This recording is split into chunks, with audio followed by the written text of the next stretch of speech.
Get it started. Let's get it started. Right? Remember that? Jeff Is Walker it used to Mind play Types that. After Dark? It must be Mind Types After Dark. It must be Mind Uh, Types After Dark with the Black Eyed Peas, baby. there you go. There Let's you get it go. started. Richly, how many times in a day did we go to internet conventions or masterminds or online marketing things where that was like the lead-in? It's like everybody, let's get ready and I know, uh, man. Black Eyed Peas became the song to kick off, evenings, masterminds, whatever. So for sure. there we Um, go. all right. The Good participants are evening, everybody. rolling in. Get a big hello from Mike Paul. Hello, Mike. Dorina, it's good to see you. BD, Jeff, Jim, my brother. Scott Brown is in the house, Richly. Yeah, no, we got some cool people hanging with us as usual. Love to have that, uh, and really always trying to rack my brain what might be interesting. So, one of the things that we're going to do tonight is talk about our seven mind types and Okay. how AI impacts each mind type. Very Given that nice. we're in the world of AI, and man, I heard there's a big Chat GPT update coming out next week or Uh, so, bro. Did you hear all, about that? all kinds of stuff. Yeah, everybody's 4.5 rolling. and O or blending and super e- crazy. Everybody's rolling out, but you know what? We're at the stage where good enough is good enough. And the arms race, well. Oh no, Scott Brown Ridgely, a message for you. You look good for the Chiefs losing, brother. There you go. That's it, man. That's the end of my deal. Actually, our Mm, family has a thing, and it came about because my sister-in-law, Julie, we love her, was such a fanatic about the KU Jayhawks and the Kansas City Chiefs that she would go into depressions and yelling fits and craziness and whatever. And so we came together as a family and we all decided we have the ability to bitch, moan, lament, and complain until midnight of the game day. And after that, it's over. Now, I will tell you, probably not my best move to on my brother's e-bike with my brother. Maybe we'd had a couple glasses of wine, decked out in Chiefs gear, completely hats, everything. Went and buzzed the Parrot Bar in Fort Lauderdale on Super Bowl Sunday. It was so full of Philadelphia fans, so full that they sent a message out on their Facebook account, don't come, there's no room for you. So do you think it was a good idea for us to go buzz that bar? Maybe not. You think they said some nice things to us as we were buzzing? Maybe not. And I think the only reason that we didn't get taken out by a bunch of Philly fans is because there was too many cops there well, no, protecting the place. Ridgely. So And they I'm from New basically told us York. that we should probably leave. I'm from New York. Scott Brown says Carol and I are Chiefs fans, even though we're in Eagles land. So Ridgely, I have to tell you. And of course, Doreena's weighing in and says she grew up in Boston. Okay. Scott Brown Ridgely says at least you didn't make the evening news. All right. So I grew up in New York, Ridgely, and New York is civilized compared to Philadelphia. Okay. You would have been murdered in the celebration, and they would have said, Florida man hung as Eagles Yeah, fans' I'm choice. sure. So, brother, that was not smart, but I'm glad you made it out alive. Yeah, no, it's amazing how fast those e-bikes can go. They go up like 30 miles an hour, man. You just like Yeah. crank them up, they're almost like a Tesla. They're The out of thing there. is, if you don't hang on, you fall off. The bike Then that's bad. continues, and the Eagles fans swarm you. Yes, no, that would have been exactly what would have happened, according to what they said as we were driving by, and they were yelling and screaming at us out of control. And then, Exactly. of course, they beat the hell out of us. So I think they got the final redemption anyway. So whatever. Judge, I only threw one punch. Never mind that there were 150 other of my brothers also delivering one punch. But Yeah, exactly right. you can't arrest me. I only punched Ridgely once. Yeah, no, exactly, man. It was like that. There you Anyway, go. All right. Mike Paul says when the Lakers won their first championship at Staples Center in Los Angeles with Shaq and Kobe, I was at the game and there were riots going on in the streets after the game all around us. There you go. That's how you celebrate, brother. Yeah, a bunch of knuckleheads like me. Okay, clearly. There you go. All right. All right. What So are we originally, doing? I just Got some oh, follow-ups. there you go. Jim says, sounds like a Philadelphia lawyer about the one punch. There you go. See? That's it. That's why we all need to move out west with you, Jim. All right. So originally, you were not here last weekend, not weekend, last week when brother Andrew and I held a session about SEO. Okay. And it was awesome. And I just want to catch you up and also relay to folks on the call here some follow-up information from Andrew. So originally, we covered the basics of SEO. Okay. And Andrew made it very simple. I said to him, is SEO still all about content? And he said, yes and no. Okay. The yes is, yes, you need to produce content, but the no is, you need to produce effective content. And then, so I asked him, well, what defines effective content? And he said, at the end of all of this, and this is my summary of it, my takeaway was that Andrew said at the end, talk about on your website what you do and where you do it. What he means originally is that because this was the concept here, a lot of our members are serve a national base. They're willing to get on a plane and fly anywhere. They're willing to take a phone call or a Zoom call anywhere.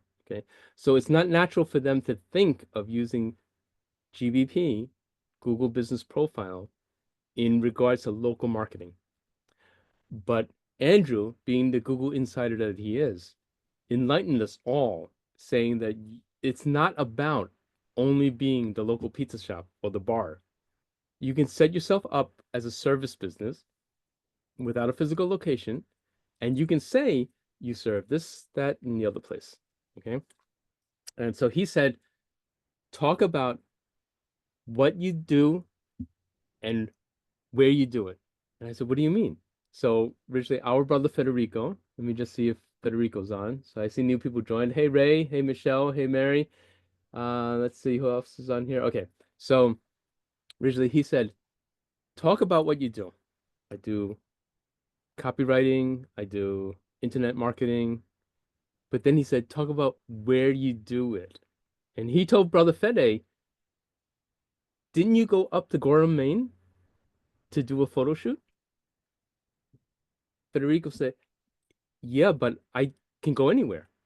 And then I said, yeah, but on your site, Ridgely, Fede, talk about how, hey, folks, last week I had the pleasure of going out to Gorham, Maine.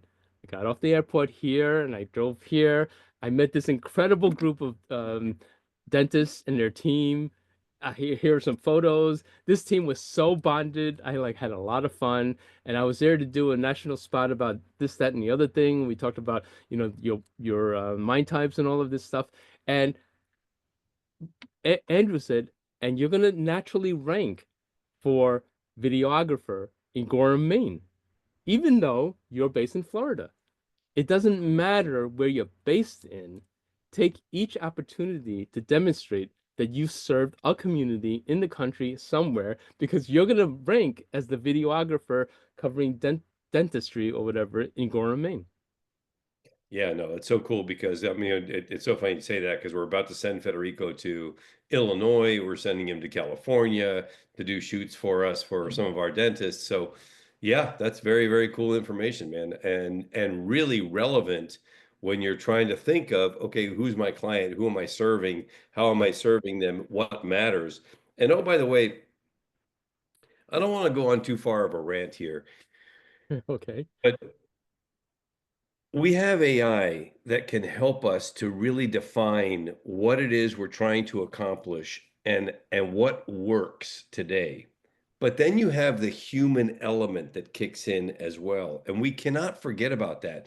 I know, I see online here we have some of our fantastic, legendary leaders, Dorina and Mike and Mike and Scott and Ray, some others that are in the space of leading things. Well, when you lead your clients, um, we have to still put the human element in, right? So if you start using AI, oh, I need a marketing plan for this coaching company. I need a marketing plan for this group. I need a marketing plan for this, whatever. It's going to spit out all kinds of stuff. Go on LinkedIn, do a LinkedIn profile, do a social media thing, do a yada yada, blah blah blah. But none of that matters if those initiatives have not been working and you as a human can think in a broader context. And here, we just were offered a very, very big contract to help one of the leading coaching companies in the dental space. And so I have spent the last day and a half reviewing what they've been doing to attract dentists to get their coaching and consulting. And I want to share this with everybody because I think it's a great teaching moment. Um, and they have a really good team at doing what they know how to do, which is they're really good at producing content. They're putting out great social media posts. They're doing some great stuff on LinkedIn. They're doing da da da. And you know how many leads they've been able to generate for the client in the last year? Zero. Oh boy. Zero. Not one. Not a single lead. Zero. Why? Because the one thing you cannot use AI for, and you got to step back, is hey, what's been working for this company? Where are the clients coming from? And how do you create a program to service that? So I'm looking at this stuff, and I haven't even sent you half the stuff here, but I'm like, I keep asking question after question. The Yeah. deeper I dig, the more I realize how off they are and why they've gotten zero leads from what seems like an excellent marketing operation in terms of producing quality content. Because they're not asking the question, what worked? And the proposal that I'm going to put in front of this company is going to obliterate half of what they've been doing so far, because you've got to think how, if I'm a high-end coaching coach and I want to attract people, what has worked? What have I done that successfully brought clients to me that converted? And what were the steps? And I was having this conversation with the owner of the company 2 days ago, and I'm saying, man, let's talk about this. And by the end of the conversation, I was able to help him to recognize for himself that the stuff that's being done and has been done for over a year has done zero because it was completely off base. And AI can't tell you that, man. You got to be able to like, wait. If I type in to create a successful coaching company in the dental space, the legal space, the accounting space, whatever, what are they going to do? Okay, do social media, go check in on LinkedIn, do this stuff. Yeah, but what if none of that works? If Yeah. none of it works, you got to say to yourself, no. So in the high-end coaching space, in terms of if you're attracting service professionals, dentists, lawyers, accountants, etc., here's what works: getting in front of them, building a trust relationship, whether that's virtually or online, doing a presentation, a webinar, or something where they see you and get a feeling from you that you can solve a problem that they have, and then having a follow-up. What else works? Nothing. Zero. It doesn't work. Nothing else works when you're talking about a high ticket $4,000, $5,000, $10,000 a month sale. They got to get to know you. They got to get to trust you, whatever. So the entire program that we're now crafting to help this company and put a proposal in front of them is there's only one thing we want to do here: get you, the professionals at this company, in front of the target audience. Everything else is irrelevant. It doesn't work. So cut it the hell out. Stop wasting your time. Do you think, for example, in our case, now in other industries may be different, but in like the dental space, you think dentists are on Facebook screwing around, watching posts, going on TikTok and watching videos, seeing Yeah. reels on Instagram? I guarantee you the answer is no. Zero. So that is a waste of time completely, even though if you typed it into AI would tell you that's a good idea. So we still have to have that human thinking that goes behind this. Love to hear your thoughts on that, Hubert Lee. Well, so I have a story about that, but then a question before my story. It sounds like what you're saying is that a conversation is what closes these high ticket offers. Okay. 100% of the time. Yes. 100% of the time. So does that mean let's throw out all of that nonsense about the funnel and the this and the PDF and the report and then this and then that and concentrate on demonstrating your expertise and then offering them to book a call with you? I mean, is that the bottom line? At the end of the day, and I'd be curious to see what, Scott Brown has to say, for example, how do you close deals that are high ticket deals? I'm going to suggest that there is no way to close a high ticket sale, and I'm talking, 4,000 a month plus, unless there's a one-on-one or one-to a partner group conversation with the expert who has already built some level of trust somehow with those people. Otherwise, it's just not happening. And this is coming from a guy who's closing a lot of those deals. Yeah. So this is this personal experience as well as trying to help others do this in ways that, you know, it just doesn't, you can't do this on Facebook, man. You can't do this on TikTok, on Instagram with a little video or whatever, unless you get in front of somebody and have a personal interaction with them on some level. Closing high tickets just not going to work. Okay. Okay, cool. So this jives with a trend that I'm seeing, and I just want to demonstrate for everybody. I'm going to do a little show and tell. Okay.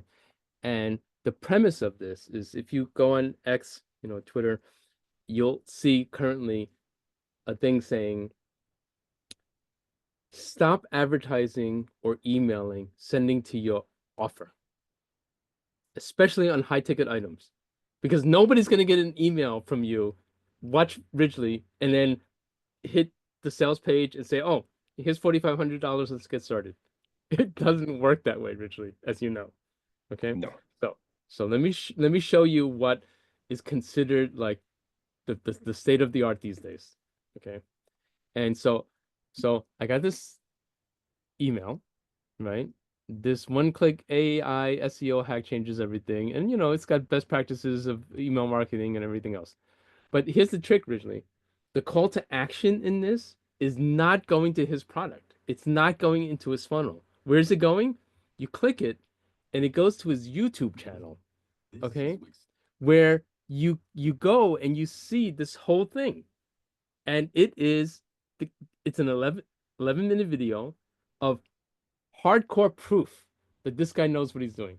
So I'm like, okay, well, who is this guy? So you go and you look, and it's like videos. It's like it's all about like using AI to do your SEO. And I'm like, wow, that's interesting. So now his approach is from the objective of this email right here, this one-click AEO hack changes everything. He wants me to go and see his expertise and maybe Mm. sub on the channel, which I did, because then after watching how many more of these videos where it's for real originally, like this is like a virtual thing, then he says, "Want more leads, blah blah blah, whatever," and he has whatever. The end of the line here is to book a call with me. This is the whole Of expert course. market. Of course, because that's what it takes. You got to build that relationship, you got to build that trust thing, and then get on the phone with somebody and talk to them. And if you don't, you're a doofus. And by the way, old school, here's a little old school tip. If you can't, it's so easy to find out about people nowadays, right? If you're going to have a call with somebody, do yourself a favor, go online, learn a little bit about them. So I had a call yesterday with an operation, a dental operation that I think is going to hire us. Again, all our contracts are 50K plus. Um, and I noticed that the guy who booked the call with me was not the senior partner. It was the younger dude. I'm like, Okay. that's interesting. So I went to his bio and I checked his bio online and I found out that he happened to go to Kansas. So we're talking about Kansas earlier on this call, which where my sister-in-law went to school also. And I know that their motto, their thing is rock shock, right? That's what they say, rock shock. Just like Right. Alabama says roll tide, right? They say Right. rock shock, right? In Virginia, where I went to school, they say wahoo wah, right? Whatever. Everybody's got a thing. So Right. this guy pops on, and I said, "Hey, Charlie, great to meet you, man. Rock shock." And he's like, "What? You went to Kansas?" Like immediately there was a connection. Immediately. And it takes nothing to figure this out, man. To not do the research using AI or whatever about somebody you're going to meet with that's a potential client, that's just lazy, okay? It's just lazy. And I'm telling you, I'm not lazy and I close a lot of deals. So please Well, don't be that's lazy. You have excellent. tools. Excellent. So let's celebrate. Let's celebrate with Dorina. Dorina said this originally. I just closed another 50K deal on WhatsApp. See, originally, she's amazing. Nice. But they Nice. have to perceive you to be the be all and end all. That's Dorina right. says, I am stunned by the people I get on a call with who have not looked at anything about me online, which is everywhere. I never get on a call with anybody without fully researching. Well, Thank you, first off, Karina. congratulations, Dorina. Great work. For congratulations and thank you for the validation. That's exactly what you have to do. Now, obviously, if you're selling a $29 product, it's a different story. It's a whole different piece, it's a whole different operation. But if you're trying to go after high ticket sales like many of our members are, then man, you got to do the work. Put in the time, do the research, do all that stuff because otherwise, don't come crying because it ain't working. Yes, exactly. Now, I do want to By the way, I've closed three of those deals in the last week. Three. wow. Just saying. Okay. Yeah, well, awesome, and I appreciate that, so thank you. Now, originally, we do want to get into a little training on the mind types, and I know you have something amazing to share on that. But before we do, I do also want to say that, folks, we're going to Ridgely has graciously agreed to verify mind types for anybody that hasn't done so. So if you're on a call and after this little brief about mind types and limbic messaging, if you want to know whether you are the mind type that you think you are, Ridgely is the master at divining your mind type. Okay, he's gonna ask you some questions and everything else, but it's just to rule out his innate sense of knowing who you are. I haven't seen Ridgely been wrong, and Ridgely has it been thousands and thousands of mind type verifications that you've done? Couple. There you go. Okay, so Ridgely, let's let's go into some of your mind types training. I know that you have a specific thing to do, but if you would please, can you just brief everybody because I looking at the list, I know some people, aren't up to speed to it. So can you explain the seven mind types? What is a mind type? How does it lead to limbic messaging and why limbic messaging is so like incredible of a tool? Yeah, man, and it works really, really well. And I'm going to show a couple of examples of what limbic messaging does. So at the end of the day, limbic messaging is messaging that targets the limbic brain, right? Where's the limbic brain? It's at the heart of the brain. Around the perimeter of the brain, you have the neocortex or thinking brain in charge of logic, data, information. At the heart of the brain, you have the limbic brain. That's what we call it, the heart space. It literally is below the neocortex at the heart of the brain, and it's responsible for decision making. We make decisions based on feelings, emotions like trust and loyalty, and then we justify those decisions with logic. They have to make sense, but we first feel something and we move in that direction. So, in terms of getting decisions made in your favor, like buying your products, buying your services, hiring you over anybody else, you need to target what? The decision-making brain.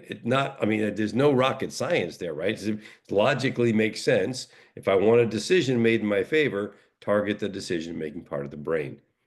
How do you do that? You do that with messages that appeal to that part of the brain that are invitations into the thought, into a belief or a thought, like um, you deserve to be heard. That's right. I do deserve to be heard because your success matters. Yeah, that's right. My success does matter.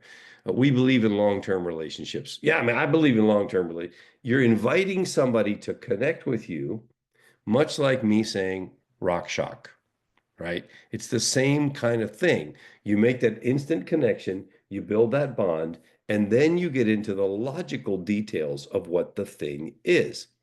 Well, to do that, you got to know yourself. Who are you? What do you stand for? What do you believe? And there are 7 mind types that over the course of a very rigorous, I mean, difficult, challenging journey, we have been able to lock in. And unlike many of the very popular and I believe very successful personality typing systems that are out there, this does not require a coach to understand it. This was our number one thing in creating this whole program, Hubert and myself, was we have to make it so that you can understand it and you don't need an interpreter. So that's why, for those of us who have been around for a long time, we hear it over and over again. I hear it myself over and I'm like, man, this is so cool. It's so profound. And sometimes we add a little twist on it. So today, the twist we're going to add is AI. And I'm going to invite our veteran mastermind members, and there's a few on this call, to jump in with comments on this, right? So there are 7 different mind types. All of us have a primary mind type, the default setting that we revert back to when we're not purposely or intentionally adopting a different one, which we can do. We have a secondary and a tertiary, usually corresponding to why you do what you do, how that shows up in your life, and what you do. Usually, not always. Here we go. Number 1, the giver. This is the person that loves to make a difference. They love to contribute in whatever way they can. These are the people who want to add value. It's what they live for. It feeds them and so on. Their superpower is causes. They're always making causes, connected to causes, whether that's joining the PTA, the community service, the at the office being the go-to person, planning the party, showing up to help the neighbor next door, whatever it may be, causes is their superpower. Now, what is their kryptonite? They say yes to too many things. They get overloaded. So they have a hard time saying no. And as a result, their plate gets just stuffed with stuff. And it's really, really hard to accomplish all of that, or at least there's a lot of stress involved in trying that. The kryptonite of the giver is overcommitment. They overcommit. Number 1. Okay. Number 2, the connector. The connector is all about bonds and relationships. These are the people who do what they say they're going to do. They show up when they say they're going to show up. And you can count on them because their superpower is trust. They are 100% committed to being trustworthy, to doing the thing that's going to make you trust them, to the point where they'll do the extra, extra, extra, extra, and a little bit more to prove that. And unfortunately, it doesn't work. The first extra makes you extraordinary. All the other extras just make you nice. So they end up spending a lot of time, wasting a lot of time trying to prove something that actually doesn't land with their audience. Waste is the kryptonite of the connector. Number 3, the problem solver. This is my primary mind type. The problem solver is the person that takes in lots and lots of data at warp speed, breaks it down, makes sense out of it, and then clarifies and simplifies things for the rest of us. And they're great at coming up with options, possibilities, opportunities, and solutions. Solutions is the superpower of the problem solver. What is the kryptonite? Well, when the problem solver doesn't have enough data, their mind gets mushy. They get into that dumb look stage, like wah, wah, wah, wah, staring at the computer for too long, and they can't figure it out. The kryptonite of the problem solver is paralysis. All right, number 4, the innovator. The innovator is the person that's always looking for a better way to do anything and everything. They're literally asking the question, well, what about this? And what if we tried that? And how about this thing over here? What about that thing over there? Looking to find a better way. Therefore, their superpower is improvements. They're great at finding them, but they want to improve anything regardless of cost or morale or efficiency or whatever. So the kryptonite of the innovator is change for change's sake. So you don't want to change for change's sake. It's got to make sense. All right. Number 5, the perfectionist. The perfectionist is that person that wants to do things the right way. They understand that there's a system, that's their superpower, to everything. And if you do A, then B, then C, then D, E is predictable. You can see where you're going. You can forecast. You can look into the future. Very powerful. These people are great architects, organizers, project managers, and so on. They hate order, they hate chaos, and they're great at organizing stuff. So, what is the kryptonite? Rigidity. They're a little bit too much my way or the highway. There's a right way, and all other ways are wrong. Not true. There's always lots of ways of doing things. Moving on to number 6, the rebel. The rebel is the person who's constantly challenging everything. That's their superpower. They challenge the norm. They challenge the status quo. These are the disruptors. They create the new normals. And they're really good at it. They're really good at saying, what if that? Well, what if you say why? I say why not? You say no, and I say says who, right? That's what rebels do. And they make us look at things differently. What's their kryptonite? Because they challenge everything and everybody, they're often pushed away. And their kryptonite becomes isolation. Ooh, all by myself, way back here, right? And finally, you have the master. That's Hubert's primary mind type. These are the intellectual geniuses among us. They're super, super smart. I know there's a couple of us, a couple on our mastermind call this evening. These are the most rare of all the mind types. Giant brain power. They love to take things to another level. Depth is their superpower. They love to go deeper to figure out, well, if I really care about this, how far can I take this thing? You talk to Hubert about online marketing, something that he cares about. I can't remember the last time I asked a question that I thought was really intelligent that he didn't like go, oh, well, it's this and this and this and this and this and this. And I'm like, well, I guess I'm not that intelligent, but that's okay. That's not my role here. So we're all good. What is the kryptonite of the master? Complexity. They overcomplicate things for the rest of us. We're like, no, no, man, just give me the short answer. I don't need to know all that detail that you need to keep in your brain because you can, but I can't, so I'm out. Right? All right. So, all that said, let's talk about AI, shall we? Hold on. I need to get a moment with my friend Casamigos. All right. Amigos is friends, right? Casa Amigos means house of friends. And although I'm an investor in BH Tequila, I have to say that George Clooney's Casamigos with little sparkling lime juice, not so bad. And it is Mind Types After Dark, so we can do this. Cool. So let's go back to the beginning. AI and the giver. What does anybody think? And come on, be participants here. AI, how does AI affect the giver? Does the giver like AI? What would be the challenges of AI and the giver? And I'm going to submit to you that the giver is going to be like, wow, I can help more people. I can do more with AI. How cool, on the one hand. And they're also going to get overwhelmed because of the overcommitment nature of the giver when it comes to AI. Like, well, how am I going that feeling, right? So there's the double-edged sword of I can help more people, and how do I possibly keep up with this when it comes to the giver? Connector. Let me make a broad statement here. A lot of connectors don't like AI. They don't. It's like what you can see into my business, you can find out about me.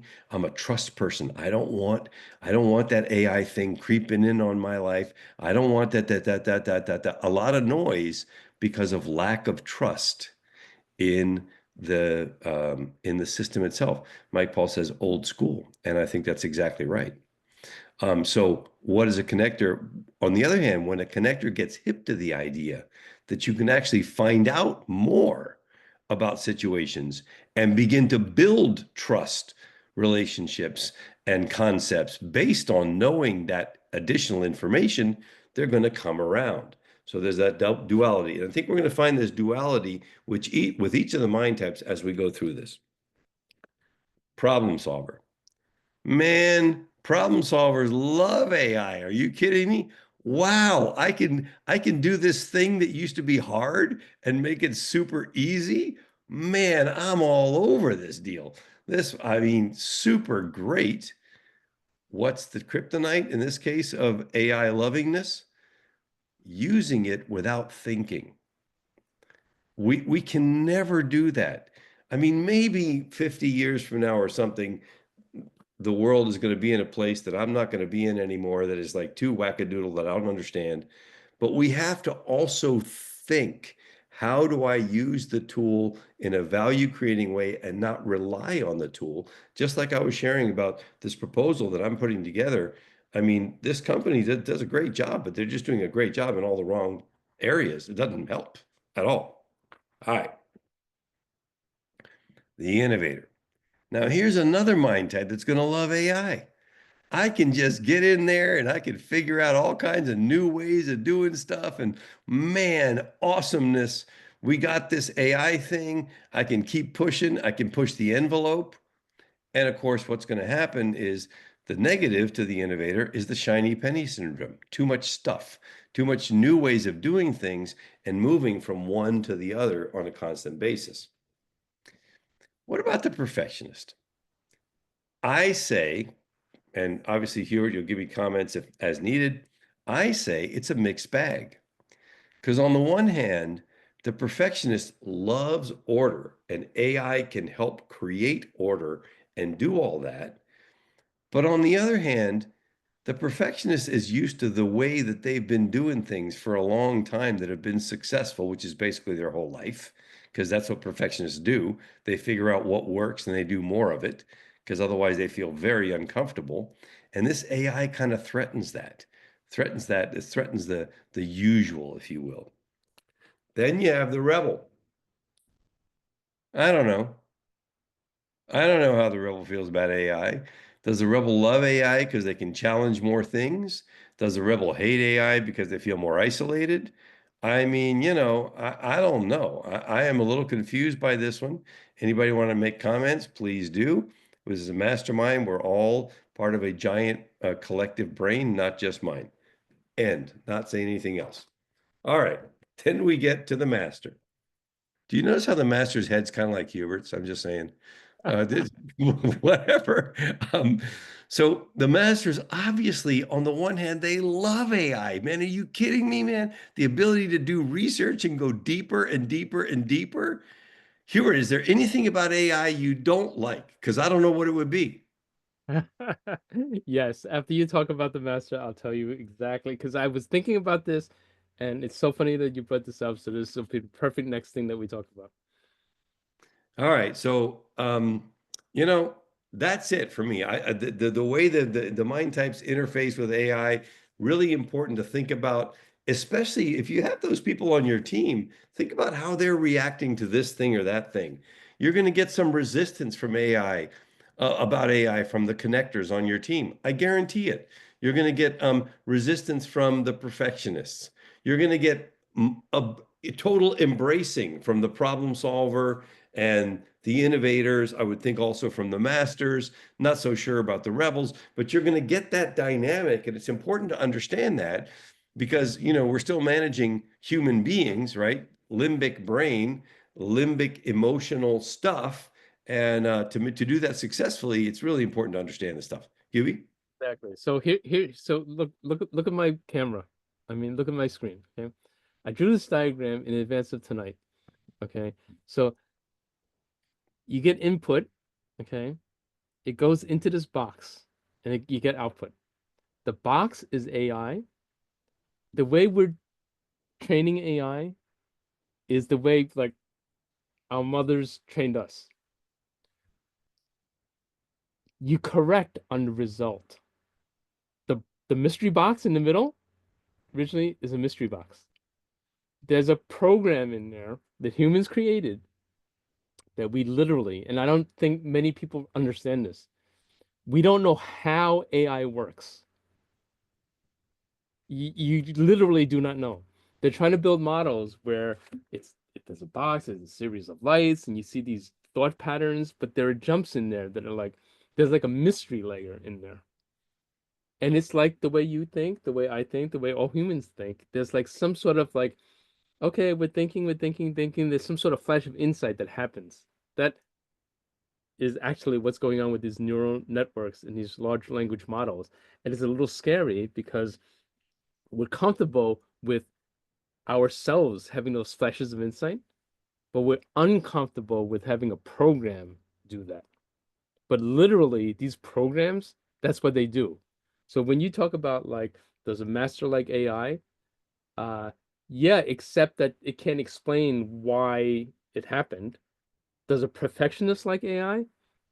Well, maybe not because it's like it seems kind of intuitive in the middle there. It's not exactly following a methodology. That mystery that's happening, and the reason why humans are so excited about AI is that we're modeling AI to learn on the results, and we're not so caring on like how it got to the results, and it's a little scary. So it's a very complex kind of a thing. So originally, I just want to share what some struggles that I had today. Okay. So look at my screen. Okay.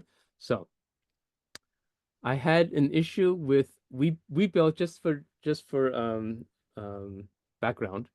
We built a series of AI assistants to help us write marketing data, marketing information for our clients. Okay. So originally I said, how could the AI, and this is an AI agent that I've trained with extensive training material and this big gigantic super prompt and everything, which I'll dive into in a second. I asked it, give me a page of copy for a website page targeting keywords of pediatric dentistry in Sylacauga, AL, and children's dentistry in Sylacauga, Alabama. So it said, okay, let's do this, and here's the outline. Would you like to modify? I'm like, okay, go. So, originally, look at this. It goes, and when I wrote this thing, it's like write it section by section, make sure each section has like 400 words, 500 words, 600 words, make it like, incredibly deep and everything. Originally, it spits out one line. So something's obviously wrong. It spits out one line. And then I said, the length of the section is not meeting the specifications. And then this is okay, certainly. Let's expand. And then now I get it exactly how I wanted. I have an output that's 4 paragraphs. It's probably like, 600 words. We believe it's got all kinds of stuff. It's like we take the time, like bright, healthy smiles. Like suddenly it went from like being retarded and not understanding the assignment to suddenly like working full-fledged. Why? Hmm. I don't know why. And you originally would say, well, you don't know why because you didn't build it. Originally, the guy that built this does not know why. That's why this technology is very unique in the world because we don't know how it works. You and I can massage it and tweak it and like make it work the way we want it to work, but we don't know why 10 seconds before it produced exactly what we wanted, it produced like one sentence. Like it's like my Hmm. cat. I try to tell my cat to do stuff, but it's like, well, I don't know. Darina saying, did the thing have a TIA? Right? And so exactly, right? And so that's just one thing I wanted to show now, Rich. Now, while you were giving all of your wonderful, incredible knowledge, I just want to acknowledge that some people have been dropping things in the chat. So let's just catch up on that. Um, so let's see all about here. Okay, so Dorina was asking me about seasoning cast iron. Now, the reason why that's kind of funny and an inside joke is because it has to do with the nature of masters. Okay? Masters dive deep, but not on everything. It's only on the things that they care about, right? And so a master might tell you every single thing about like what's chemically going on when you reseason a cast iron pan. But then when you ask it master another question, they're like, I don't know. And Ridgely would be like, what do you mean you don't know? Well, Ridgely knows. It's I don't know because I don't know. I don't know means I don't care, right? So that's what Dorina was talking about. Okay, Dorina says, OMG, a master with AI. Where shall I start? And folks, Dorina is an AI. I'm sorry, not an AI. Dorina, I'm so sorry I said that. Dorina is a master. like a master with many, many different aspects. Okay. Let's go deep and then we can start later. Mike So Paul originally says, I know some rebel mind types, and they're often cynical and do not trust AI. I get that. I totally get that. All right, man. So let's talk here for a second about Yes. practical applications and a couple things. So I love using the tool in a way that makes sense. So and the tool is getting smarter and smarter. So I had a situation come up today where one of our clients, very, very successful dental practice, had a thing that they used to do called dentistry from the heart. And it was a free day where they provided free dentistry to first come, first serve, whoever showed up. You want a cleaning, you need a filling, you need a whatever. And they'd literally see about 300 people in a day. It was crazy. Like really, they put the whole staff, they even recruited other dentists, other hygienists to come help. And apparently somebody owned that name. So they had to pay money for the name. And so they said, well, why don't we just change it to Free Dental Day? And I thought, Free Dental Day? I mean, dentistry from the heart, that's rich and cool and lovely. Free dental day is kind of like super boring. And I don't know, man. I mean, maybe people call and say, hey, when do I get my free dental day? But would you use that in an advertising campaign or a marketing or a public awareness or whatever? And the answer is no, because it's terrible, right? So I said to myself, all right, we're going to hop on one of our friends, and we could use one of our own tools, but in this case, we're just going to use ChatGPT. And I wanted to evaluate with everybody, how far has the tool come?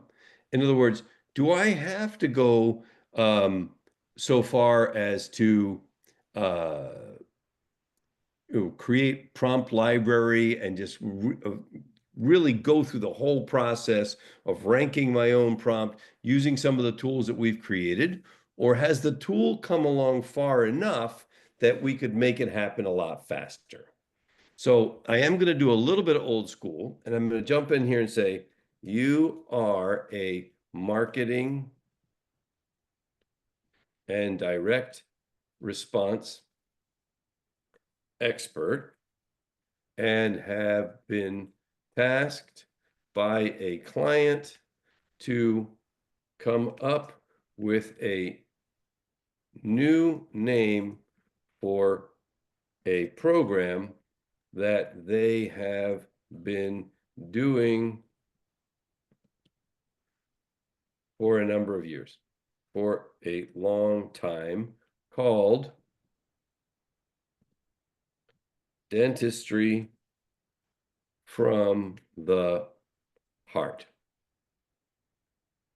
It is a day of free dental work,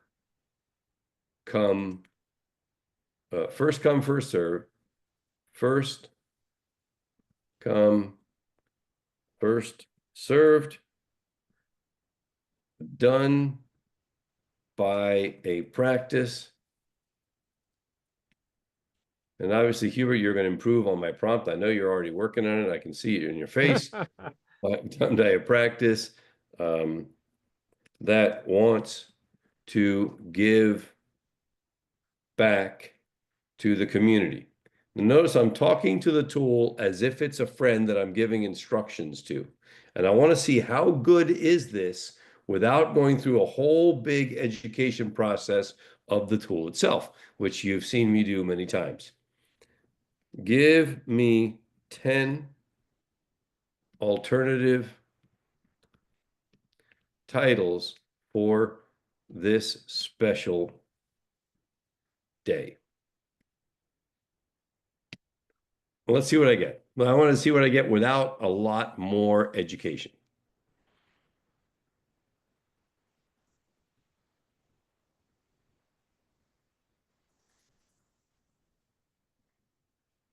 All right, so I like a few of these, but I want to dig a little deeper. I want to say um, I like 2, 6, 8, and 9. Give me 10 more like these. I just want to point out to everybody how fast this is happening, okay? This is happening really fast. So you don't have to overthink this. Which ones do we like the best here? Smiles for all day? Not my free smiles, full hearts. I like that. One day, one community, one smile at a time. A little long, too long. Share a smile day, smiles that care, open hearts, open smiles, day of giving, the smile gift. Hubert, what do you think? How would you tweak this? What do you want a different angle? Okay, so let me share my screen, I please. know you were doing something over there, so here Yes. we go. Let, let, That's what. let me share my screen, and I am now going to show what I've done while Ridgely has been doing it, and you all can compare. And then I'm about to show you the next level I'm going to that answers Ridgely's question. Okay, so I simply went to ChatGPT and I said, help me rebrand the phrase free dental day. We used to call it dentistry from the heart, but we can no longer use that help. Here are some fresh rebranding ideas for Free Dental Day that maintain worth, community spirit. Okay. So smiles for all day. All day, this is like weird. All day, what the heck is all day? Community Smiles event, Healthy Smiles Day, Open Hearts, Bright Smiles, whatever. But it's categorizing them, so it's all right. Then I said, I need a name that is memorable and not awkward. The more natural and emotional, the better. So it comes back here, a reason to smile, smiles with love, Caring Smiles Day. Those are not Oh, bad. I love a reason to smile. I Right. love. Okay. One day, one Or smile. See, smile day. it's Smile Day. That's not bad. Smile Day. That's Okay. good. Smiles for our community. Healthy smiles, happy hearts. Okay. So, and then I said some background. It's first come, first served. I literally typed in this when you said it. It's first come, first served, and held at a local dental practice that wants to give back to the community. Thanks for the background. Blah blah blah. Okay. Smiles for all. Open arms, open smiles, a day of smiles. That's not bad. Caring Smiles Day, smiles from the heart. Neighbor Smiles Day, hometown smiles. That's not bad. Um, Mhm. local smiles, local care. Okay. So then I now. Okay, so then I said I want an event name that is memorable and not awkward. It needs to be universally acknowledged as a noble giving effort. Great. Blah blah blah. Okay. Smiles of Hope, Day of Giving Smiles, the Smile Initiative, not bad. Smiles from the Heart. Brighter Smiles Day, that's good too. Right? Okay, so the Giving Smile Project, that's not bad. Hometown Smiles, again, I said I like that. Okay, how would you like to refine it further? Okay, now here's the thing to answer your question originally. I am told this works. I don't know. Let's try and see. Okay, this assignment is very important to me personally. I really, really need a good name. Please do all that you can to come up with a name for me so that I succeed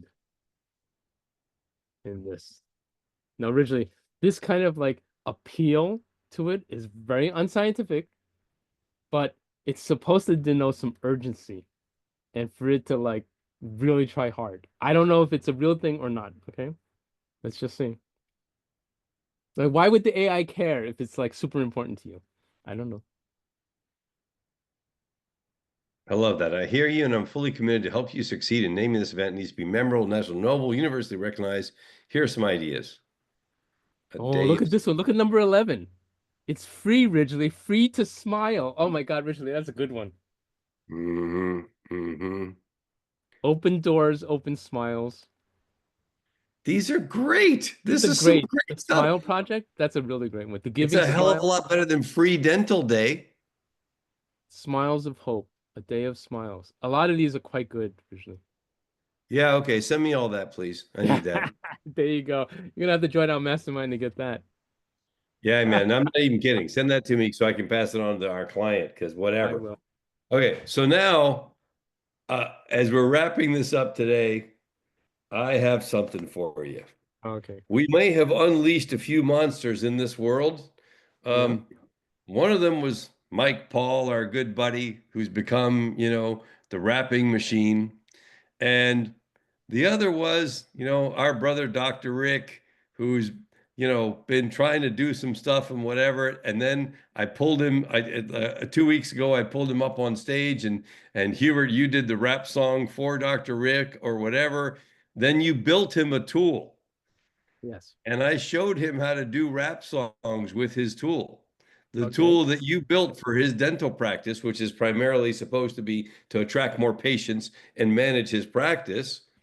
But a few hours ago, what I got was this. And so we're just going to have to take a quick look at this real quick. I got this a few hours ago with a message that said, thought you could use a laugh. This is Dr. Casey Pierce, who's a high-end dentist, elite dentist, along with some of her colleagues.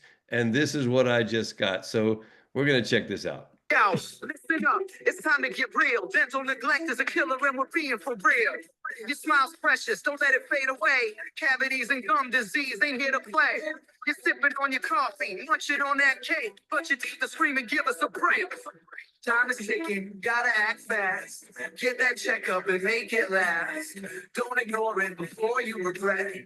Southern Smiles is the best place yet.